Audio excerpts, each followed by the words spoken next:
Hello, welcome back to my channel. ഇന്ന് ഞാൻ ഉണ്ടാക്കാൻ പോകുന്നത് അവൽ നനച്ചതാണ്.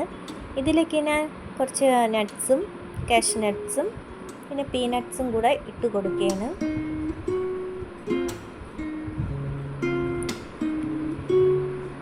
എന്നിട്ട് ഇതിലേക്ക് തേങ്ങയും കൂടെ ഞാൻ ഒരു ബൗൾ തേങ്ങ എടുത്തിട്ടുണ്ട്, അതും കൂടെ ഒന്ന് ഇട്ട് കൊടുക്കുകയാണ്.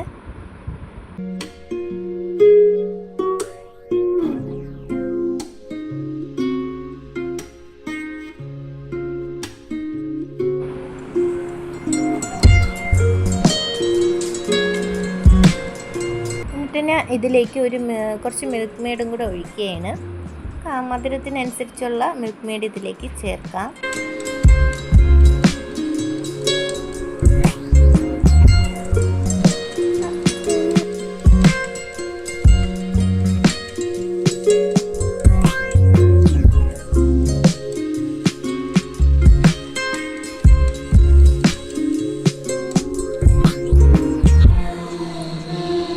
എന്നിട്ട് ഇതെല്ലാം കൂടെ നന്നായിട്ടൊന്ന് മിക്സ് ചെയ്തെടുക്കാം. നല്ല രീതിയിൽ നന്നായിട്ടൊന്ന് ഇളക്കിയെടുക്കാം. അങ്ങനെ നമ്മുടെ അവൽ നനച്ചത് ഇവിടെ റെഡി ആയിട്ടുണ്ട്. എല്ലാവരും ഇത് ട്രൈ ചെയ്യുക. വളരെ ഈസി ആയിട്ട് നമുക്ക് വൈകുന്നേരം ചായക്ക് അവൽ നനച്ചത് ഉണ്ടാക്കി കഴിക്കാം. എൻ്റെ വീഡിയോ ഇഷ്ടപ്പെട്ടെന്ന് വിചാരിക്കുന്നു.